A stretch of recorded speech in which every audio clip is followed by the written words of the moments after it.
Assalamualaikum warahmatullahi wabarakatuh. Waalaikumsalam. Terima kasih rekan-rekan media dan YouTuber yang sudah memenuhi undangan kami, dan hari ini sesuai dengan rencana yang sudah kami sampaikan, kami akan mengadakan konferensi pers sehubungan dengan telah dilakukannya pelaporan terhadap sejumlah nama, totalnya ada 7 orang yang berada di kubu Joko Widodo berkaitan dengan adanya dugaan tindak pidana yang kurang lebih sama dengan yang dilaporkan saudara Joko Widodo, yakni fitnah, pencemaran, menyerang kehormatan, yang itu semua sudah diterima oleh penyidik Polda Metro Jaya beberapa hari yang lalu. Nanti akan ada rinciannya dari Bung Gafur Sangaji. Namun ada beberapa hal yang penting dari tim advokasi yang mengadvokasi kasus ini, khususnya terkait laporan disampaikan oleh KRMT Roy Suryo Noto di Projo, yakni sebagai berikut. Yang pertama, sejak diundangkannya KUHP yang baru, Kitab Undang-Undang Hukum Pidana yang baru di 2023 yang lalu, yakni Undang-Undang Nomor 1 Tahun 2023 tentang KUHP, undang-undang tersebut ada jeda 3 tahun dan baru efektif berlaku per 2 Januari 2026. Namun yang menarik bahwa norma tentang pelanggaran fitnah, pencemaran, menyerang kehormatan itu tetap diadopsi dan menjadi satu kejahatan juga, sehingga meskipun ada KUHP yang baru, setiap orang siapapun tidak bisa atau tidak boleh melakukan penghinaan, pencemaran, penyerang kehormatan kepada siapapun dan dengan sarana apapun, termasuk melalui sosial media. Nah, dengan demikian bahwa hari ini kami ingin menguji 2 hal. Yang pertama, apakah prinsip-prinsip equality before the law, yang itu merupakan asas yang sangat prinsipal yang juga diadopsi dalam KUHP yang baru, artinya setiap warga negara berkedudukan sama di hadapan hukum, itu juga akan diperlakukan sama secara hukum oleh penyidik Polda Metro Jaya. Kenapa? Karena pada saat saudara Joko Widodo 30 April 2025 yang lalu membuat laporan polisi berkaitan dengan dugaan fitnah, pencemaran dan menyerang kehormatan melalui sarana ITE, penyidik Polda Metro Jaya begitu gegap gempita cepat langsung melakukan proses penyelidikan dan penyidikan setelah menerbitkan LP.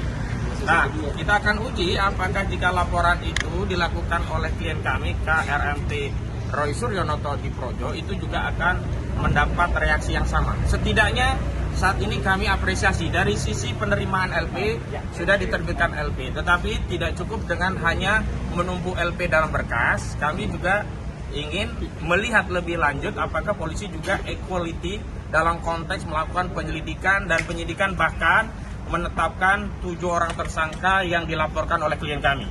Jadi tidak sekedar formilnya sudah diterima LP, tetapi tindak lanjutnya.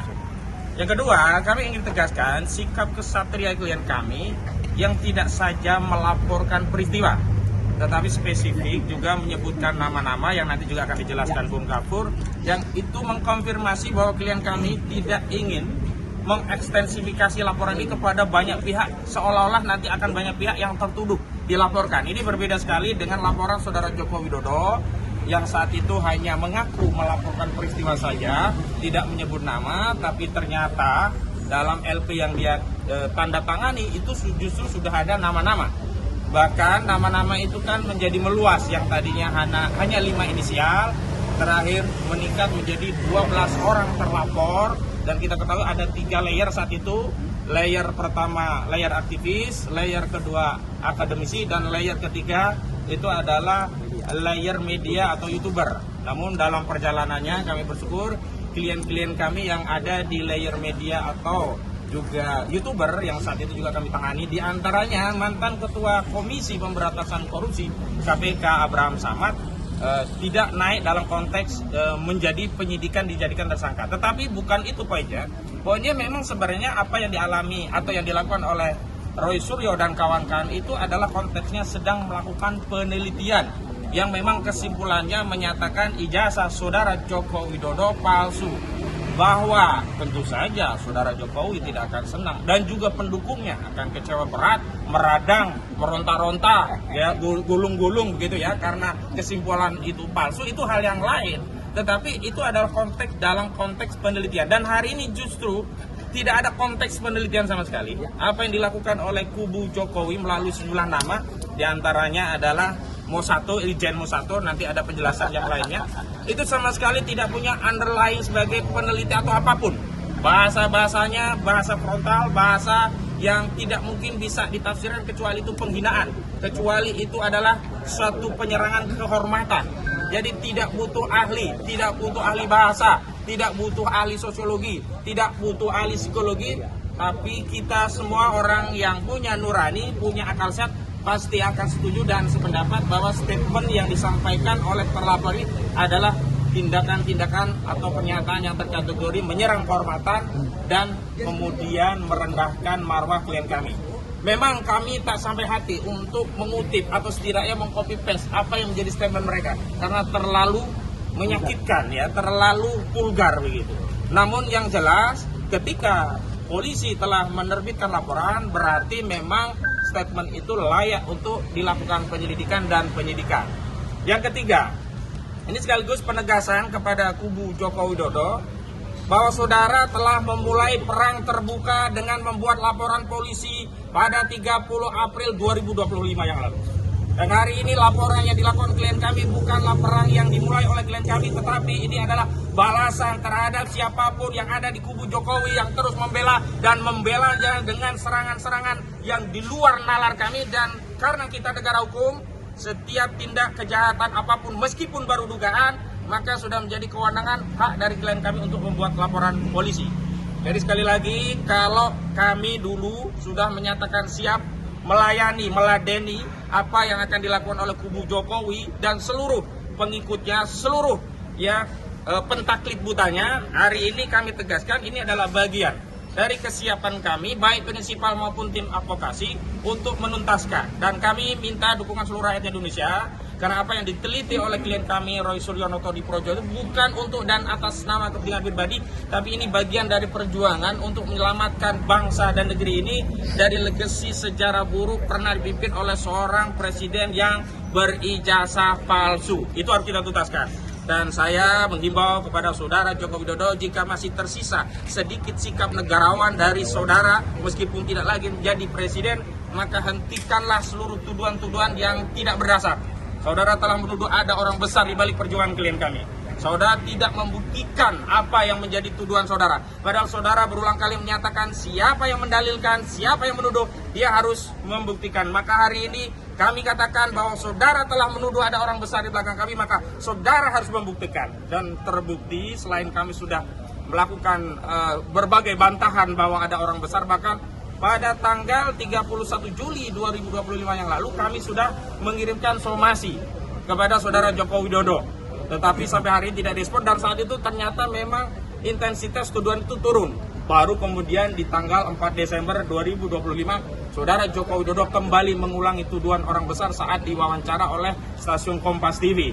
Jadi sekali lagi, kehadiran Partai Demokrat yang juga melaporkan tuduhan orang besar meskipun tidak kepada saudara Joko Widodo, kepada orang-orang yang mengedarkan tuduhan yang kami yakini tidak mungkin lepas dari izin persetujuan atau setidaknya arahan dari saudara Joko Widodo, karena saudara Joko Widodo sendirilah yang pertama kali mengedarkan tuduhan orang besar. Jadi itu ya 3 prinsip dasar kami dalam konferensi pers, dan selanjutnya secara teknis Bung Abdul Ghafur Sanghaji akan menyampaikan rinciannya. Silakan Bung. Selama ini Mas Roy dituduh ya secara luar biasa, difitnah secara luar biasa terkait dengan kedudukan Mas Roy sebagai seorang warga negara yang harkat dan martabatnya dilindungi oleh konstitusi, dilindungi oleh semua kaidah-kaidah hukum pidana internasional, baik yang diatur di dalam Universal Declaration of Human Rights tahun 1948, ICCPR, International Convention on Civil and Political Rights, yang sudah kita ratifikasi dengan Undang-Undang Nomor 12 tahun 2005, dan semua kaidah-kaidah hukum pidana nasional kita, baik Undang-Undang Nomor 39 tahun 1999 tentang HAM, Undang-Undang Kekuasaan Kehakiman, dan 2 produk hukum pidana kita yang baru, yaitu KUHP dan KUHAP yang baru. Yang dilakukan oleh Mas Roy adalah melaporkan 7 orang yang kalau kita lihat delik kualifikasi deliknya sama dengan yang dilaporkan oleh Pak Joko Widodo, yaitu dugaan pencemaran nama baik dan fitnah. Bedanya adalah Pak Joko Widodo melaporkan dan kemudian lahir 8 tersangka itu menggunakan KUHP yang lama, yaitu pasal 310 dan pasal 311. Sekarang yang dilaporkan oleh Mas Roy itu menggunakan KUHP yang baru yang dilaporkan 2 pasal, yaitu pasal 43 ayat 2, 433 ayat 2 dan pasal 434 ayat 1. Ya, di dalam hukum pidana kita yang baru ini, perlindungan terhadap kedudukan seorang warga negara dari fitnah dan pencemaran nama baik itu luar biasa.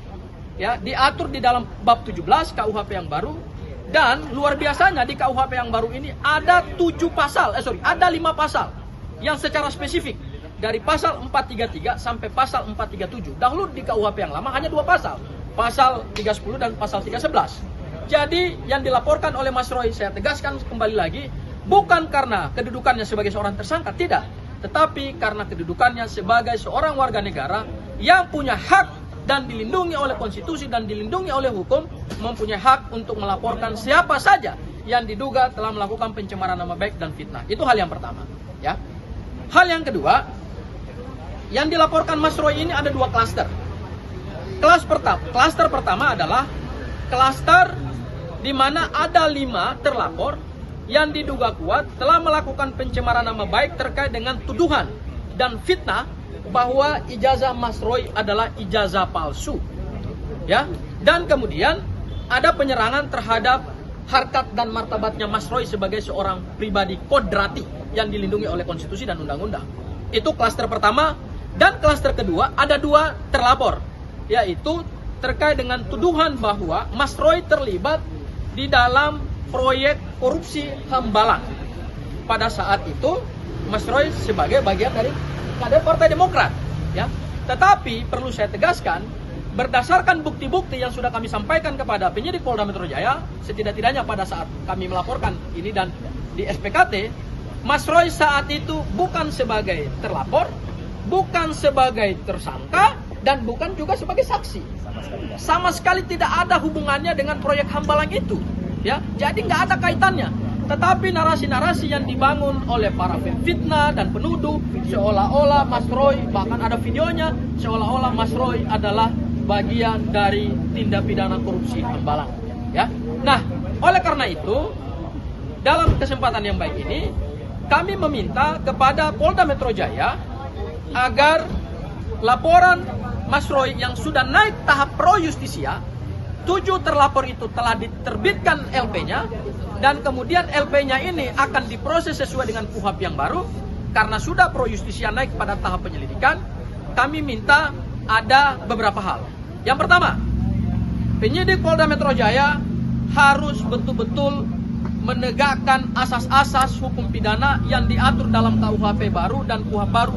Ada 4 atau ada 5. Pertama, harus menjunjung tinggi asas profesionalitas, harus menjunjung tinggi asas proporsionalitas, harus menjunjung tinggi asas imparsialitas, dan harus menjunjung tinggi asas subsidiaritas.